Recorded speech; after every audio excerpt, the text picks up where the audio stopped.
Hey everyone, welcome back to the channel. Today I'm taking a break from smartphones, social media, and all the daily distractions, because I've been spending the last couple of days using this, the Nokia C3-00. That's right, this little QWERTY keyboard phone from 2010. No touch screen, no Face ID, no 5G, just a screen, a keyboard, and pure simplicity. But the big question is, can you actually use this phone in 2025?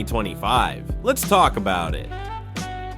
First off, let's talk about the design. The Nokia C3-00 is small, light, and honestly, kind of cute. It has a 2.4-inch screen, a full QWERTY keyboard, and a back cover that you can pop off to replace the battery. Remember those days? It feels super durable. Like, if I dropped it right now, it would probably crack the floor, not the phone. Surprisingly, quite a few things still work. You can still make calls and send texts. The battery lasts for days, not hours. You can even listen to FM radio and MP3 music with a headphone jack. The phone uses 2G, and in some regions, that still works. But in many places, 2G networks have been shut down, so your experience might vary.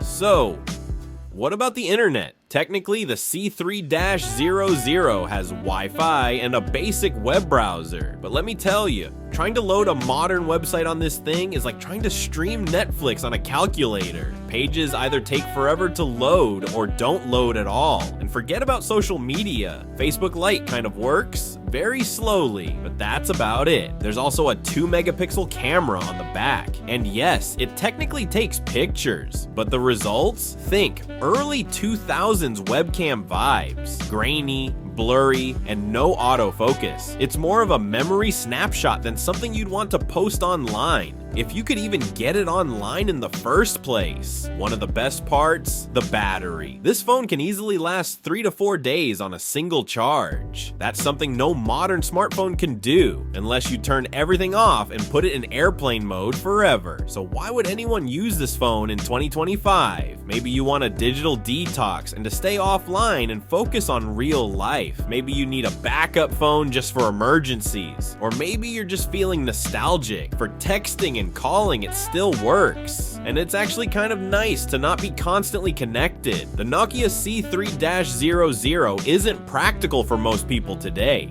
but there's something refreshing about going back to basics. No notifications, no apps, just you and your thoughts. It's like stepping into a time machine. And honestly, I kind of love it. Would I use it every day? Probably not. But for a weekend offline or as a minimalist backup, it still has its place. Thanks for watching. If you like this video, give it a thumbs up and consider subscribing for more tech nostalgia and modern comparisons. Drop a comment. What's the oldest phone you've ever used? I'll see you in the next one.